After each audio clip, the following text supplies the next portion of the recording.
참 아름답고 주님이 우리를 위해서 행하신 일은 더욱더 아름다운 것입니다. 복음의 말씀으로 우리를 구원하시고 하나님의 자녀 삼아주신 그 은혜와 그 아름다운 주 예수 그리스도를 높여드립니다. 좋은 찬양으로 하나님께 영광 돌림을 감사합니다. 20여 년 전에 한국의 기독교가 아주 몹시 고무되었던 적이 있었습니다. 그것은 기독교인의 숫자가 1200만에 육박했다는 그런 통계 때문이었습니다. 1200만이라고 하면은 대한민국 국민의 4명 중에 한 사람이 기독교인이다. 그러므로 이제 조금 더 힘만 쓰면은 전체 기독교 복음화가 이루어지고 이 대한민국을 기독교 국가로 주님께 헌납할 수도 있겠다. 뭐 이런 이야기까지 나오곤 했었습니다. 그리고 10여 년이 지난 후에 이 기독교인의 숫자가 실제로는 700만 혹은 800만이라는 그런 통계를 또 대하게 되었습니다. 1200만에서 800만이 되었다면 400만의 숫자는 어디로 간 것인가? 왜 이런 차이가 있는가? 그것은 아마도 대부분의 교회와 교단들이 교인의 숫자를 부풀려서 보고하다 보니까 50명이면 100명, 550명이면 600명 이런 식으로 하다 보니까 400만이라는 거품이 생긴 것이 아닌가 이렇게 말씀들을 하셨습니다. 1200만에서 600만, 800만으로 바뀌는 이런 해프닝은 오늘날 한국교회의 실상을 보여주는 것이라고 할 수가 있습니다. 성도는 예수님을 자랑하는 자들입니다. 예수님의 십자가 자랑하는 자들이지 숫자 자랑하고 그러지 않습니다. 왜 십자가가 우리의 자랑이 됩니까? 우리같이 추하고 더럽고 죄 많은 자들이 무엇으로 구원받았습니까? 예수님의 십자가와 부활로 구원받았기 때문에 우리는 십자가를 자랑하는 거지요. 우리 안에 있는 생명의 이유는 교인의 숫자 때문이 아닙니다. 예수님의 십자가 부활 때문에 우리 안에 생명이 있는 것입니다. 그래서 생명으로 가득 찬 성도들은 그것을 아는 자들은 무엇을 자랑하겠어요? 생명으로 가득한 성도가 자랑하는 것은 뻔합니다. 십자가예요. 생명 주신 예수님의 십자가, 부활, 이것을 자랑하는 것이 맞습니다. 그리고 그걸 전하는 데 최선을 다합니다. 그런데 내 안에 생명의 빛은 꺼져가고 복음의 생명력을 잃어버린 기독교는 어떻게 할 것 같습니까? 안에 생명이 없어요. 생명력에도 힘이 없어요. 구원의 확신도 없어요. 그러면 그거 자랑할 것은 뻔한 것입니다. 뭡니까?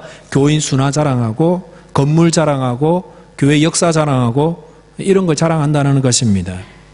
그래서 교회 성도들의 수를 보고하는데 그 수를 더 많이 모이는 것처럼 뻥튀기 가지고 자랑하고 있다면 무엇을 보여주는 것이겠습니까?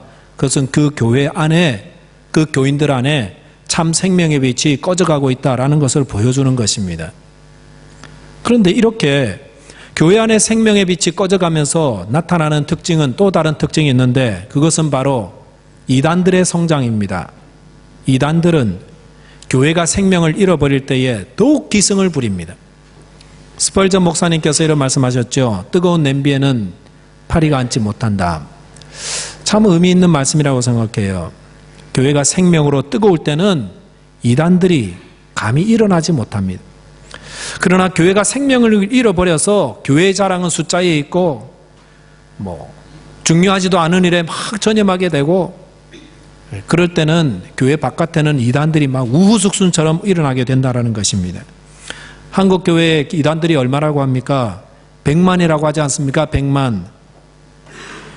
100만이면은요, 800만 안에 100만이 들어와 있는 거예요. 그러니까 8명 중에, 기독교인 8명 중에 1명은 이단이다. 이렇게 말할 수가 있습니다. 이단은 기독교의 생명력이 꺼져가는 곳에서 일어납니다. 그 말은 바꾸어서 말씀드리면은 기독교가 생명력으로 가득 찰 때는 이단들이 제대로 힘을 쓰지 못한다라는 것입니다. 이단은 기독교가 기존의 교회들이 새 속에 물들어갈 때에 점점점 자라납니다. 점점점 커져갑니다. 그러나 말을 바꾸면 교회와 성도들이 복음 위에 바로 서가지고 우리에게 생명 주신 예수 그리스도 그 안에 생명력으로 가득 차게 될 때는 이단 또한 힘을 잃게 되는 것입니다. 데살로니가 후서가 바로 이런 때에 적혀진 거죠. 데살로니가 교회는 이단 문제로 인해서 어려움을 겪고 있었습니다. 그래서 사도 바울이 데살로니가 후서를 써보냄으로 인해서 교회가 복음의 진리 위에 바로 설 수 있도록 도움을 주었던 것입니다. 여러분 시드니에도 신천지 이단이 들어와가지고 여러 교회들이 어려움을 겪고 있다는 그런 것들을 알고 계실 것입니다. 아마 저희 교회에도 신천지 이단에 속한 사람들이 분명히 왔다 간 것으로 그렇게 추측할 수가 있습니다. 사탄은 지금도 우는 사자와 같이 믿는 자들을 삼키려고 하고 있습니다. 호시탐탐 주님의 교회와 성도들을 미혹하고 있다라는 것입니다. 그래서 저와 여러분들이 이단에 한번 사로잡히면은요, 지금은 뭐 평범한 것 같지요. 그러나 이단에 한번 사로잡히면은 그의 삶이 망가지고, 그의 가정이 망가지고, 그에 속한 모든 것들이 파괴됩니다.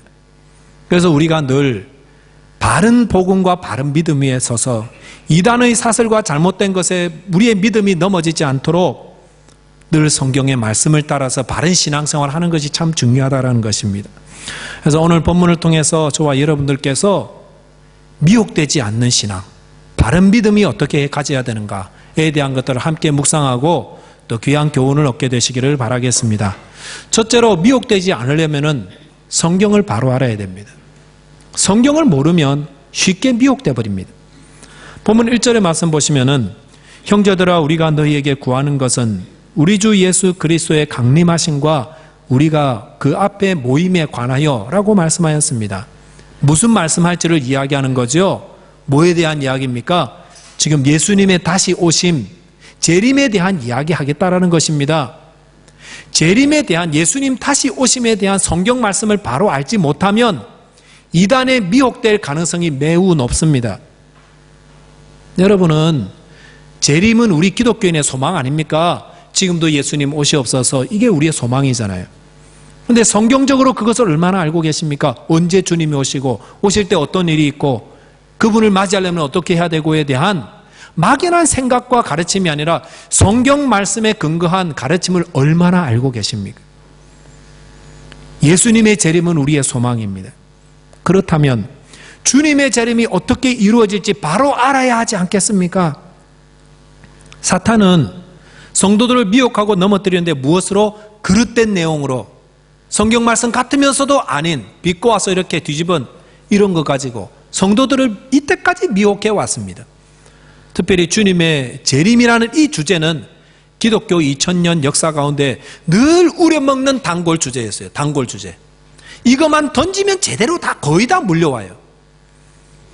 1992년 10월 28일에 주님이 오실 것입니다, 이렇게 했던 다미 선교회 이단이 있었죠. 이 다미 선교회 때문에 한국 기독교 전체가 다 망신을 당했습니다. 저는 당시에 신대원 1학년이었기 때문에, 신대원 또 신학생이 얼마나 그게 또 민감하게 반응합니까? 그래서 이게 어떻게 되는지 굉장히 주목해 봤던 적이 있습니다. 다미 선교회가 10월 28일 날 예수님 오신다고 플랜카드에 10월 28일 적고요, 어디 가나 만날 수 있어요. 버스 정류장, 사람들 많은 데는 다 그거 들고 서 있어요. 주님이 오신다고. 얼마나 많은 사람들이 거기에 미혹되었겠습니까? 주님 오실 날이 얼마 남지 않았습니다. 예, 그건 맞아요. 그건 맞는 말이에요. 그럼 어떻게 해야 되죠? 우리의 죄를 회개하고 우리의 삶을 돌아보고 그렇게 해야 되는 거 아니겠어요? 근데 다미 성경에 그러더라고요. 주님 오실 날 얼마 안 남았으니까 다미 선교회로 오세요. 다미 선교회. 여기에 구원이 있어요. 우리 함께 모여 주님을 맞이하자고. 이게 이단입니다. 이단은 우리 교회만, 우리 교회가 제일 좋은 교회예요. 우리 교회에 와야 구원을 받습니다. 이거 이단이에요. 아무리 좋은 교회도요, 우리 교회가 최고예요, 이러면 굉장히 위험한 것입니다. 그래서 많은 사람들이 학교 그만두고 직장 그만두고 가정에서 뛰쳐나오고, 그래서 사회 문제가 되었습니다. 사회 문제가 되니까 방송 3사가 전부 다가 10월 28일 다미 선교회 본부가 있는 곳에 다 모였습니다. 12시가 되면 무슨 일이 일어날까? 몰래카메라를 가지고 그 모임 가운데 들어간 방송사도 있었습니다. 안에서는 찬양하고 기도하고 주여 주여 부르짖고, 그러다가 12시가 되었는데 어떻게 됐습니까? 아무 일도 생기지 않았어요. 12시 5분 됐는데도요, 아무 일도 없었습니다. 15분쯤 되니까 한두 사람이 일어나더라고요. 그리고 나중에 누가 나와가지고 해명하는데 뭔가 잘못 계산됐다고. 그래서 이 다미 선교회 사건으로 인해 가지고 한국 기독교가 크게 타격을 입었습니다. 조롱거리가 되었어요. 다미성교회는 이단이에요, 우리와 상관없어요 이렇게 말해도요, 세상 사람들은 그런 거 몰라요. 다 싸잡아서 욕하는 거예요. 기독교인들 그런 줄 알았다 이러면서. 복음의 문이 그 이후로 많이 닫혔습니다. 여러분, 이런 일들이 또 생기지 않을 거라고 장담할 수 있는 사람이 있을까요? 2000년 교회 역사에 제일 자주 우려먹는 주제가 뭐라고요? 주님의 재림이에요. 주님이 언제 재림하실 거다 이러면은요, 적어도 몇 사람은 걸려들어요. 그런 이단들이 앞으로도 계속 나타날 것입니다. 다미 성교회에 몸담았던 사람들 가운데 어떤 사람이 베리칩이 심겨지는 2013년에서 2015년 사이에 주님이 다시 오실 거다 이렇게 말하는 사람이 있습니다. 베리칩 아시죠? 몸에 칩 심어가지고 뭐 한다는 거. 그런 말 하면은요, 조금 색깔이 다르게 하니까 또 거기에 걸려들어요. 성도 여러분, 베리칩이 뭐 심겨집니다 이런 말에 미혹되지 마시기 바랍니다.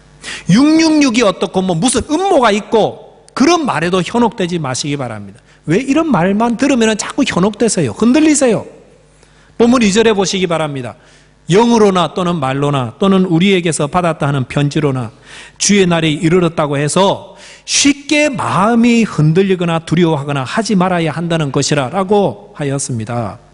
이런 말에 쉽게 마음이 흔들리지 말라, 두려워하지 말라 말씀하십니다. 요즘 여러분 카톡으로 주고받는 그 성도들 간에 주고받는 내용들 보면은 재림에 대한 이야기 많습니다. 적그리스도에 대한 이야기도 많습니다. 근데 제가 그런 거 보내고 받고 하는 걸 보니까 걱정이 돼요. 걱정이 돼.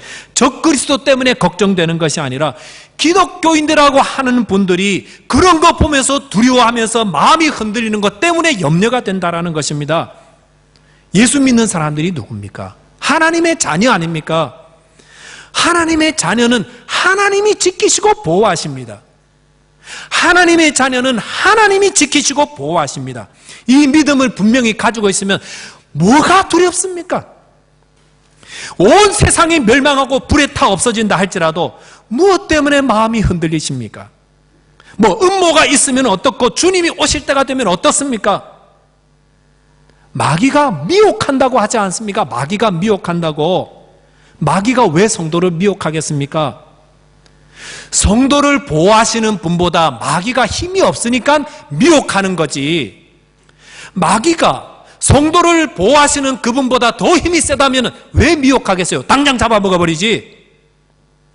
마귀가 미혹하는 목적은 그 미혹을 받는 성도가 마음이 흔들려서 성도 스스로 믿음의 길을 떠나서 그를 보호하시는 하나님을 버리고 불신앙의 길로 오도록, 마귀에게 오도록, 두려움의 자리로 오도록 그렇게 하려고 미혹하는 거죠. 마귀는 절대로 직접 성도를 끌어갈 수가 없습니다. 그러니까 마귀에게 두려움, 우리에게 두려움을 심어주고 우리를 미혹하게 해서 우리 스스로 어디 오게 걸고 점도 치고 굿도 하고 오늘의 운세도 보고 불신앙의 길로 나와서 그러면 잡아먹어버리는 겁니다. 겁을 주려고. 그래서 미혹하는 것입니다. 그러므로 성도 여러분, 두려워하지 마시기 바랍니다. 염려하지 마시기 바랍니다. 주님이 오실 때가 되고 온 세상 사람들이 뭐 정말 베리칩을 짚는다 그러고 유명 정치인들이 모여가지고 뭐 세계 전체 뭐 누가 뭐 음모를 꾸미고 그런 말들에 제발 흔들리지 마시기 바랍니다. 그런 게 사실이면 또 어떻습니까? 그런다고 그들이 하나님이 보호하고 계시는 그 자녀들을 어떻게 할 수 있는 게 아닙니다. 본문 5절에 보십시오. 내가 너희와 함께 있을 때 이 일을 너희에게 말한 것을 기억하지 못하느냐라고 하였습니다. 바울이 데살로니가 교회 교인들과 함께 있을 때 이미 이런 이야기들을 다 하였습니다. 이미 성경 말씀에 주님의 재림에 대해서 누차 다 이야기하였습니다. 그런데 그 말씀 기억하지 않고 성경 말씀 안 읽으니까 모르는 거예요. 그리고 뭐 다른 것에 자꾸 자극적인 것에 마음이 흔들려가지고 두려움 가지게도 이러다 큰일 나는 거 아닌가? 성도가 성경 말씀을 바로 알면 어떤 일에도 미혹되거나 마음이 흔들리지 않습니다. 2절로 다시 돌아가 보시면은 주님의 재림에 대해서 미혹할 때에 뭘로 한다고요? 영으로, 말로, 우리가 너에게 보내준 편지로. 적그리스도도 다 영적입니다. 영적이에요. 뭐 적그리스도라고 뭐 물질 좋아하고 이런 건 아니에요. 다 영적이에요. 말하는 거 보면 다 신령해요. 저 그리스도요 악한 기적을, 거짓 기적을 일으킨다고 오늘 말씀하지 않습니까? 여러분, 기적 일으킨다고 다 현혹돼서 가시면 안 돼요. 영을 다 믿지 말라고 말씀하였습니다. 신령한 말들 하고 교회 봉사 열심히 하고 그런다고 다 믿어서는 안 돼요. 최근에 시드니에 있는 한인교회, 어떤 한인교회에서 사기 사건이 일어난 적이 있었고요. 아마 아시겠지만 채널 뉴스에도 다 나왔습니다. 그런데 이 사기꾼들이, 제가 뒷이야기를 들어보니까 이 교회 와가지고 얼마나 신령하게 봉사를 했는지, 신앙생활을 잘했는지 목사님, 장로님, 성도들 다 홀딱 다 속아버렸어요. 영을 분별하라고 그래서, 영을 분별하라고. 교회 질서 따르지 않고 무분별하게 행하는 자들 주의하시기 바랍니다. 또 말로 미혹한다 그랬죠? 신천지 이단들이 교회에 들어와서 교회를 테이크오버하는 그런 경우가 있어요. 담임 목사도 다 갈아버리고 성도들도 다 신천지로 다 채워버리는. 어떻게 하는지 아시죠? 처음에는요 교회 불만자들을 찾아다녀요. 교회에 불만이 있는 사람들. 그래서 이런저런 불만들을 막 터뜨리면서 그러면서 교회를 흔들기 시작하는. 근데 그 교회 수준들이, 그 교회 성도들의 수준이 그런 말에 뒤흔들리기 시작하면은 뿌리채 뽑혀 나가는 것입니다. 성도 여러분, 내가 하는 말이 나를 보여줍니다. 여러분의 인격은 여러분의 말을 통해서 알 수가 있습니다. 성도들은 더러운 말은 너희 입 밖에도 내지 말라고 했습니다. 입 밖에도 내지 말라. 생각하는 거 있죠? 마음에서 올라오는 거, 요까지 올라와도요, 말 안 하면 그 인격이 이렇게 좋아지는 거지만, 생각하는 대로 그냥 다 말해버리고, 사람들이 상처를 받든 말든, 일단 내가 좀 후련해야겠어. 다 말해버리면은요, 그게 여러분의 인격이 되는 것입니다. 욕하며 상처 주는 말들, 비방하는 말들, 다 더러운 말이에요. 더러운 거예요. 입 밖에도 내지 말라고 그랬습니다. 성도는 어떻게 하라고 그랬습니까? 에베소 4장 29절, 오직 요런 말만 해라. 덕을 세우는 말. 이 말을 해서 덕이 될까? 덕을 세우는 데 소용되는 선한 말. 내 기분대로 하는 게 아니라 듣는 사람의 입장에서 듣는 자들에게 은혜를 끼치게 하라. 더러운 말이 나오려면은 입을 막으시기 바랍니다. 그 말 안 해도요, 전혀 건강에 이상이 없습니다. 선한 말들을 통해서 서로 위로하는 말. 꼭 사실을 이야기해 주겠다 꼬집고 그러지 마세요. 그냥 위로하는 말, 덕을 세우는 말. 부부 가운데도, 가정에서도 그런 말을 하라라는 것입니다. 그게 우리의 인격이고 우리의 신앙입니다. 또한 우리에게 받았다 하는 편지로 미혹한다라고 하였습니다. 이 우리에게 받았다는 바울이 쓴 거죠. 바울이 성경이 쓴 편지가 지금 성경이 되지 않았습니까?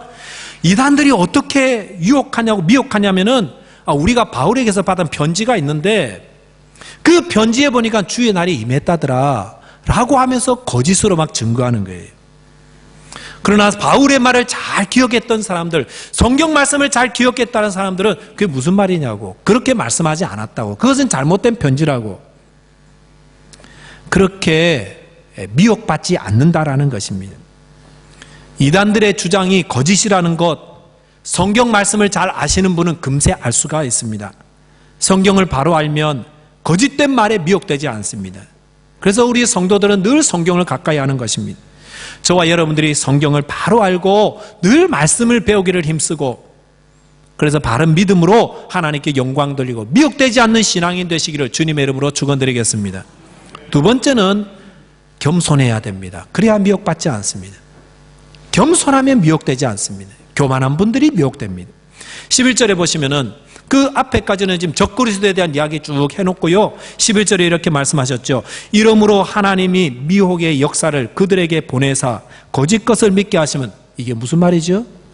누가 미혹한다고요? 마귀가 아니라 하나님의 역사라고 그랬습니다. 미혹하는 거. 누구를? 보십시다.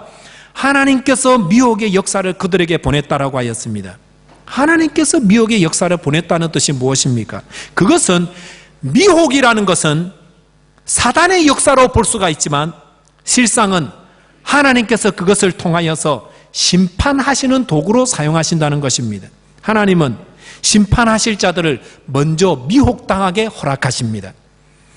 그래서 어떻게 미혹당합니까? 진리보다는 거짓 것에 더 귀를 많이 기울이게 하고, 그 결과 거짓을 따라가면 심판을 받게 되는 것입니다. 12절에 보시면은 진리를 믿지 않고 불의를 좋아하는 모든 자들로 하여금 심판을 받게 하리 하심이라 라고 하였습니다. 하나님께서 어떤 자들을 미혹하게 허락하십니까?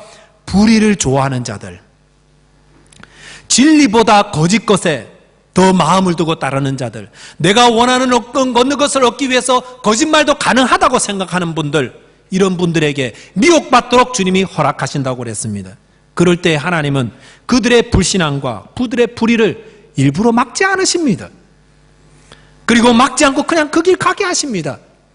그래서 결과적으로 그 심판을 받고 멸망하게 된다는 것입니다.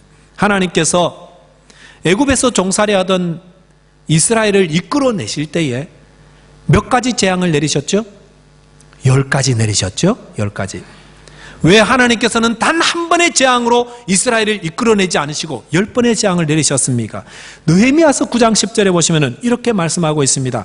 이적과 기사를 베푸사 바로와 그의 모든 신하와 그의 나라와 온 백성을 치셨사오니 이는 그들이 우리 조상들에게 교만하게 행함을 아셨습니다.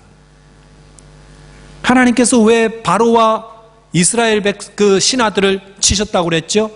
그곳에 종살이하는 이스라엘 백성들이 그들을 교만하게 대했기 때문에, 그래서 이사와 기적들을 행했다고 하였습니다.